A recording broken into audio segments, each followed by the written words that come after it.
पूज्याय राघवेन्द्राय सत्यधर्मरताय च ಭಜತಾಂ ಕಲ್ಪವೃಕ್ಷಾಯ ನಮತಾಂ ಕಾಮಧೇನುವೆ. ನಮಸ್ಕಾರ ಸ್ನೇಹಿತರೆ, ನಮ್ಮ ಹೊಸ ದಾರಿದೀಪ ಯೂಟ್ಯೂಬ್ ಚಾನಲ್ಗೆ ಸ್ವಾಗತ. ಜ್ಯೋತಿಷ್ಯ ಶಾಸ್ತ್ರದಲ್ಲಿ ಕೆಲವು ರಾಶಿಗಳ ಮಿಲನವು ಅತ್ಯಂತ ಕುತೂಹಲಕಾರಿಯಾದ ಫಲಗಳನ್ನು ನೀಡುತ್ತದೆ. ಅಂಥ ಒಂದು ಅಪರೂಪದ ಜೋಡಿಯೇ ವೃಶ್ಚಿಕ ರಾಶಿ ಮತ್ತು ಕುಂಭರಾಶಿ. ಇವರಿಬ್ಬರು ಯಾವುದೇ ಸಂಬಂಧದಲ್ಲಿ ಒಂದಾಗಲಿ ಇವರ ಒಟ್ಟಾರೆ ಜೀವನದ ಜಾತಕ ಫಲ ಹೇಗಿರುತ್ತದೆ?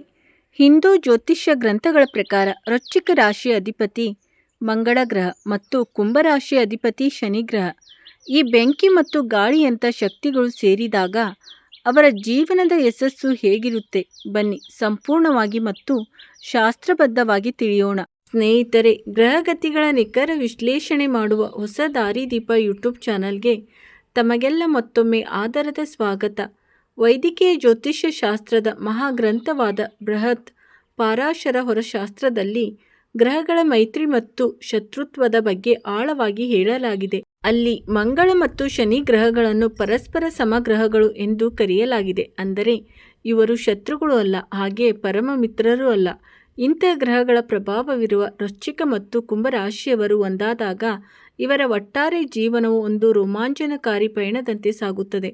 ನೀವು ಜಗತ್ತಿನಲ್ಲಿ ಎಷ್ಟೋ ಜನರನ್ನು ನೋಡಿರಬಹುದು. ಕೆಲವರು ನೋಡಿದ ತಕ್ಷಣವೇ ಕನೆಕ್ಟ್ ಆಗುತ್ತಾರೆ, ಇನ್ನು ಕೆಲವರು ಎಷ್ಟೋ ವರ್ಷ ಜೊತೆಯಲ್ಲಿದ್ದರೂ ಅರ್ಥವೇ ಆಗುವುದಿಲ್ಲ. ಹಾಗೆ ಈ ಜೋಡಿಯ ನಡುವೆ ಆರಂಭದಲ್ಲಿ ಒಂದು ರೀತಿಯ ನಿಗೂಢ ಆಕರ್ಷಣೆ ಇರುತ್ತದೆ. ವೃಶ್ಚಿಕ ರಾಶಿಯವರ ಆಳವಾದ ಚಿಂತನೆ ಮತ್ತು ಕುಂಭರಾಶಿಯವರ ಆಧುನಿಕ ಆಲೋಚನೆಗಳು ಪರಸ್ಪರರನ್ನು ಸೆಳೆಯುತ್ತವೆ. ಇವರಿಬ್ಬರ ಆಲೋಚನಾ ಶೈಲಿ ಮತ್ತು ಜೀವನವನ್ನು ನೋಡುವ ದೃಷ್ಟಿಕೋನ ಸಂಪೂರ್ಣವಾಗಿ ಭಿನ್ನವಾಗಿರುತ್ತದೆ. ಈ ಭಿನ್ನತೆ ಇವರನ್ನು ಹತ್ತಿರ ತರುತ್ತದೆ. ಇನ್ನು ಇವರ ಆರ್ಥಿಕ ಮತ್ತು ವೃತ್ತಿ ಜೀವನದ ಬಗ್ಗೆ ಹೇಳುವುದಾದರೆ ಇವರಿಬ್ಬರ ಕಾಂಬಿನೇಷನ್ ಅತ್ಯಂತ ಅದ್ಭುತ ಮತ್ತು ಯಶಸ್ವಿಯಾಗಿರುತ್ತದೆ. ಶಾಸ್ತ್ರದ ಪ್ರಕಾರ ಇವರಿಬ್ಬರದು ಸ್ಥಿರ ರಾಶಿಗಳು. ಅಂದರೆ ಇವರಿಬ್ಬರಿಗೂ ಒಮ್ಮೆ ನಿರ್ಧಾರ ಮಾಡಿದರೆ ಅದನ್ನು ಸಾಧಿಸುವ ಹಠ ಇರುತ್ತದೆ. ಕುಂಭರಾಶಿಯವರು ದೂರದೃಷ್ಟಿ ಹೊಂದಿರುವ ಬುದ್ಧಿವಂತರು. ಅವರು ಐಡಿಯಾಗಳಲ್ಲಿ ಅಗಲವನ್ನು ಕೊಡುತ್ತಾರೆ. ವೃಶ್ಚಿಕ ರಾಶಿಯವರು ಆ ಐಡಿಯಾವನ್ನು ಕಾರ್ಯರೂಪಕ್ಕೆ ತರಲು ಹಗಲಿರುಳು ಶ್ರಮಿಸುವ ಶಕ್ತಿ ಹೊಂದಿರುತ್ತಾರೆ. ಇದಕ್ಕೂ ಒಂದು ಉದಾಹರಣೆ ಕೊಡಬೇಕೆಂದರೆ, ಇಬ್ಬರು ಕಟ್ಟಡದ ಪ್ಲಾನ್ ರೆಡಿ ಮಾಡುವ ಇಂಜಿನಿಯರ್ ಆದರೆ ಇವರಿಬ್ಬರು ಆ ಕಟ್ಟಡವನ್ನು ಭದ್ರವಾಗಿ ಕಟ್ಟುವ ಮೇಸ್ತ್ರಿಯಂತೆ ಕೆಲಸ ಮಾಡುತ್ತಾರೆ.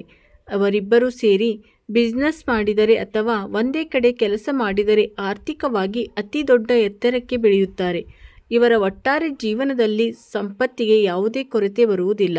ಹಣಕಾಸಿನ ವಿಷಯದಲ್ಲಿ ಇವರು ಒಬ್ಬರಿಗೊಬ್ಬರು ಅದೃಷ್ಟವನ್ನು ತರುತ್ತಾರೆ. ಆದರೆ ಇವರ ಹಣಕಾಸಿನ ಯಶಸ್ಸಿನ ಹಿಂದೆ ದೊಡ್ಡ ರಹಸ್ಯವಿದೆ. ಅದೇನೆಂದರೆ ಒಬ್ಬರದ್ದು ಉಳಿತಾಯದ ಬುದ್ಧಿ ಮತ್ತು ಇನ್ನೊಬ್ಬರದು ಹೂಡಿಕೆಯ ಆಲೋಚನೆ. ಈ ಎರಡು ಸೇರಿದಾಗ ಅವರ ಆಸ್ತಿ ದಿನಕಳೆದಂತೆ ವೃದ್ಧಿಯಾಗುತ್ತದೆ. ಸ್ನೇಹಿತರೆ, ಈ ಮಾಹಿತಿ ನಿಮಗೆ ಉಪಯುಕ್ತವೆನಿಸಿದ್ದರೆ ವಿಡಿಯೋವನ್ನು ಲೈಕ್ ಮಾಡಿ, ಸಬ್ಸ್ಕ್ರೈಬ್ ಮಾಡಿ ಮತ್ತು ನಿಮ್ಮ ಅನಿಸಿಕೆಯನ್ನು ಕಮೆಂಟ್ ಮಾಡಿ. ಹಾಗಾದರೆ ಇವರ ಜೀವನದಲ್ಲಿ ಎಲ್ಲವೂ ಸುಲಭವಾಗಿ ಸಿಗುತ್ತದೆ ಎಂದರೆ ಖಂಡಿತವಾಗಿಯೂ ಇಲ್ಲ. ಮಾನಸಾಗರ ಎಂಬ ಜ್ಯೋತಿಷ್ಯ ಗ್ರಂಥದಲ್ಲಿ ಒಂದು ಮಾತು ಹೇಳಲಾಗಿದೆ, ವಾಯು ಮತ್ತು ಜಲತತ್ವಗಳು ಸೇರಿದಾಗ ಅಲ್ಲಿ ಚಂಡಮಾರುತ ಏಳುವುದು ಸಹಜ. ಇಲ್ಲಿ ಕುಂಭರಾಶಿಯು ವಾಯುತತ್ವ ಮತ್ತು ವೃಶ್ಚಿಕ ರಾಶಿಯು ಜಲತತ್ವವಾಗಿದೆ. ಗಾಳಿಯು ನೀರನ್ನು ನಿಯಂತ್ರಿಸಲು ಹೋದಾಗ ಅಥವಾ ನೀರು ಗಾಳಿಯ ಹಾದಿಗೆ ಅಡ್ಡ ಬಂದಾಗ ಸಂಘರ್ಷಗಳು ಶುರುವಾಗುತ್ತವೆ. ಇದು ಇವರ ದೈನಂದಿನ ಜೀವನದ ಮೇಲೂ ಪ್ರಭಾವ ಬೀರಬಹುದು. ಸಮಾಜದಲ್ಲಿ ಇವರ ಗೌರವ ಮತ್ತು ಸ್ನೇಹದ ವಿಚಾರಕ್ಕೆ ಬಂದರೆ ಇವರಿಬ್ಬರ ಯೋಚನಾ ಶೈಲಿ ವಿಭಿನ್ನವಾಗಿರುತ್ತದೆ. ವೃಶ್ಚಿಕ ರಾಶಿಯವರು ಸದಾ ರಹಸ್ಯವಾಗಿ ಕೆಲಸ ಮಾಡಲು ಇಷ್ಟಪಡುತ್ತಾರೆ. ಯಾರಿಗೂ ತಮ್ಮ ಮುಂದಿನ ಪ್ಲಾನ್ ಹೇಳುವುದಿಲ್ಲ. ಆದರೆ ಕುಂಭರಾಶಿಯವರು ಸಾಮಾಜಿಕ ಜೀವಿಗಳು. ಎಲ್ಲರ ಜೊತೆ ಬೆರೆಯಲು, ಇನ್ನೂ 4 ಜನಕ್ಕೆ ಸಹಾಯ ಮಾಡಲು ಇಷ್ಟಪಡುತ್ತಾರೆ. ನೀವು ಗಮನಿಸಿರಬಹುದು, ಪ್ರೀತಿ ಪಾತ್ರರು ಕೆಲವೊಮ್ಮೆ ಇಡೀ ಪ್ರಪಂಚದ ಜೊತೆ ಚೆನ್ನಾಗಿರುತ್ತಾರೆ, ಆದರೆ ಮನೆಯವರ ಜೊತೆ ಮಾತ್ರ ಸೈಲೆಂಟ್ ಆಗಿ ಬಿಡುತ್ತಾರೆ. ಇವರ ಲೈಫ್ನಲ್ಲೂ ಇದೇ ಸಮಸ್ಯೆ ಕಾಡಬಹುದು.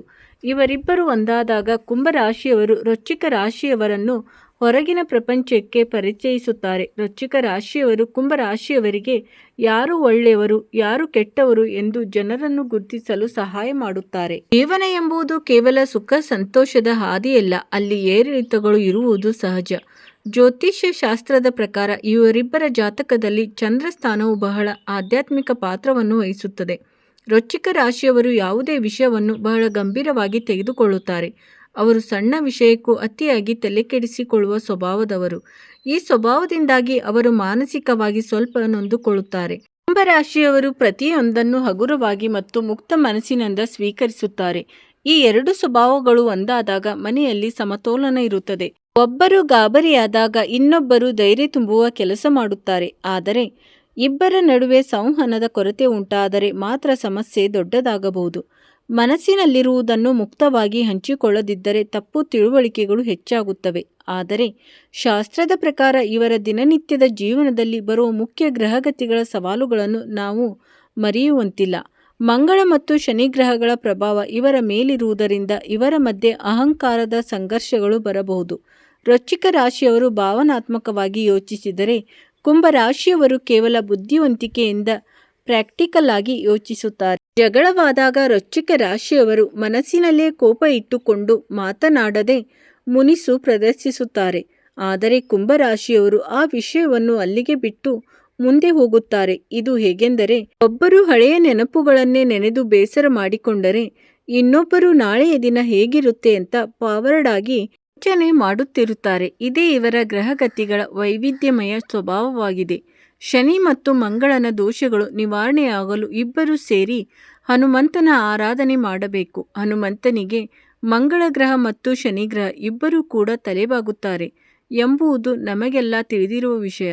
ಪ್ರತಿ ಮಂಗಳವಾರ ಅಥವಾ ಶನಿವಾರ ಹನುಮಾನ್ ಚಾಲೀಸಾ ಪಠಿಸುವುದರಿಂದ ಇವರ ಮಧ್ಯೆ ಇರುವ ಉದ್ವೇಗ, ಕೋಪ ಮತ್ತು ತಪ್ಪು ತಿಳುವಳಿಕೆಗಳು ದೂರವಾಗಿ ಜೀವನದಲ್ಲಿ ನೆಮ್ಮದಿ ನೆಲೆಸುತ್ತದೆ. ಮನೆಯ ಈಶಾನ್ಯ ಮೂಲೆಯಲ್ಲಿ ಒಂದು ಸಣ್ಣ ತುಳಸಿ ಗಿಡವನ್ನು ಇಟ್ಟು ದಿನಾಲು ನೀರು ಹಾಕುವುದರಿಂದ ಇವರ ನಡುವೆ ನಕಾರಾತ್ಮಕ ಶಕ್ತಿಗಳು ದೂರವಾಗುತ್ತವೆ. ಕೊನೆಯದಾಗಿ ಹೇಳಬೇಕೆಂದರೆ, ವೃಶ್ಚಿಕ ಮತ್ತು ಕುಂಭರಾಶಿ ಸೇರಿದರೆ ಅದು ಒಂದು ಪವರ್ಫುಲ್ ಜೋಡಿ. ಸಣ್ಣ ಪುಟ್ಟ ಭಿನ್ನಾಭಿಪ್ರಾಯಗಳನ್ನು ಪಕ್ಕಕ್ಕಿಟ್ಟು ಒಂದಾದರೆ ಇವರ ಜೀವನ ಅತ್ಯಂತ ಯಶಸ್ವಿಯಾಗಿ ಇರುತ್ತದೆ. ಇನ್ನೊಂದು ಮುಖ್ಯವಾದ ವಿಷಯವೇನೆಂದರೆ, ಇವರ ಸಂಸಾರದಲ್ಲಿ ಹಿರಿಯರ ಆಶೀರ್ವಾದ ಬಹಳ ದೊಡ್ಡ ಶಕ್ತಿಯಾಗಿ ಕೆಲಸ ಮಾಡುತ್ತದೆ. ಮನೆಯಲ್ಲಿ ಶಾಂತಿ ಇರಬೇಕಾದರೆ ಪರಸ್ಪರ ಕುಟುಂಬದವರನ್ನು ಗೌರವಿಸುವುದು ಅತಿ ಮುಖ್ಯ. ಕುಂಭರಾಶಿಯವರು ವೃಶ್ಚಿಕ ರಾಶಿಯವರ ಕುಟುಂಬದ ಜೊತೆ ಮತ್ತು ವೃಶ್ಚಿಕ ರಾಶಿಯವರು ಕುಂಭರಾಶಿಯವರ ಬಂಧುಗಳ ಜೊತೆ ಉತ್ತಮ ಬಾಂಧವ್ಯ ಹೊಂದಿರಬೇಕು. ಈ ಆಚಾರವೇ ಸಂಸಾರದ ಸೌಭಾಗ್ಯ ಮತ್ತು ದಿವ್ಯ ಶಕ್ತಿಯಾಗಿದೆ. ಇದು ದಂಪತಿಗಳ ನಡುವೆ ಸಾಮರಸ್ಯವನ್ನು ಕಾಪಾಡುತ್ತದೆ. ಗ್ರಹಗಳ ಚಲನೆಗಳು ಏನೇ ಇದ್ದರೂ ನಮ್ಮ ಕರ್ಮ ಮತ್ತು ನಡವಳಿಕೆಗಳು ನಮ್ಮ ಭವಿಷ್ಯವನ್ನು ನಿರ್ಧರಿಸುತ್ತವೆ. ಭಗವಂತನ ಮೇಲಿನ ನಂಬಿಕೆ ಮತ್ತು ಸಂಗಾತಿ ಮೇಲಿನ ಗೌರವವೇ ಯಾವುದೇ ಒಂದು ಯಶಸ್ವಿ ಜೀವನದ ರಹಸ್ಯವಾಗಿದೆ. ಎರಡೂ ರಾಶಿಗಳ ಮಿಲನವು ಸಮಾಜಕ್ಕೆ ಒಂದು ಉತ್ತಮ ಉದಾಹರಣೆಯಾಗಬಲ್ಲದು. ವೈದ್ಯಕೀಯ ಶಾಸ್ತ್ರಗಳ ಪ್ರಕಾರ ಈ ಎರಡು ರಾಶಿಗಳು ಸೇರಿದಾಗ 4ನೇ ಮತ್ತು 10ನೇ ಮನೆಗಳ ಕೇಂದ್ರ ಯುಗ ಸೃಷ್ಟಿಯಾಗುತ್ತದೆ. ಇದು ಜೀವನದಲ್ಲಿ ಭೌತಿಕ ಸುಖ ಮತ್ತು ಸಮಾಜದಲ್ಲಿ ಉನ್ನತ ಸ್ಥಾನಮಾನವನ್ನು ತಂದುಕೊಡುತ್ತದೆ. ಒಬ್ಬರ ಆಂತರಿಕ ಶಕ್ತಿ ಮತ್ತು ಇನ್ನೊಬ್ಬರ ಬಾಹ್ಯ ಜ್ಞಾನ ಸೇರಿದಾಗ ಸಂಸಾರದಲ್ಲಿ ಸಮೃದ್ಧಿ ನೆಲೆಸುತ್ತದೆ. ರಾಶಿಗಳ ದಂಪತಿಗಳು ಯಾವುದೇ ಹೊಸ ಕಾರ್ಯವನ್ನು ಆರಂಭಿಸುವ ಮುನ್ನ ಪರಸ್ಪರ ಸಲಹೆ ಪಡೆದರೆ ಸೋಲು ಎಂಬುದು ಇವರ ಹತ್ತಿರವೂ ಸುಳಿಯುವುದಿಲ್ಲ. ನಂಬಿಕೆ ಇವರ ಜೀವನದ ಅತಿ ದೊಡ್ಡ ಆಸ್ತಿಯಾಗಿರುತ್ತದೆ. ಜಾತಕದ ಹೊಂದಾಣಿಕೆಯನ್ನು ಸರಿಯಾಗಿ ತಿಳಿದುಕೊಂಡು ಜೀವನದ ಪ್ರತಿಯೊಂದು ಹೆಜ್ಜೆಯನ್ನು ಮುನ್ನಡೆಸುವುದು ಅತ್ಯಂತ ಯೋಗದಾಯಕವಾಗಿರುತ್ತದೆ. ವಿಡಿಯೋ ಇಷ್ಟವಾಗಿದ್ದರೆ ಸಬ್ಸ್ಕ್ರೈಬ್ ಮತ್ತು ಲೈಕ್ ಮಾಡುವ ಮೂಲಕ ನಿಮ್ಮ ಬೆಂಬಲವನ್ನು ನೀಡಿ. ನಿಮ್ಮ ಭವಿಷ್ಯವನ್ನು ಉಜ್ವಲಗೊಳಿಸುವ ಜ್ಯೋತಿಷ್ಯ ಶಾಸ್ತ್ರದ ಮತ್ತೊಂದು ದಿವ್ಯ ಮಾಹಿತಿಯೊಂದಿಗೆ ಶೀಘ್ರದಲ್ಲೇ ಭೇಟಿಯಾಗೋಣ. ಶುಭಮಸ್ತು. ವಿಡಿಯೋ ನೋಡಿದ್ದಕ್ಕಾಗಿ ಧನ್ಯವಾದಗಳು.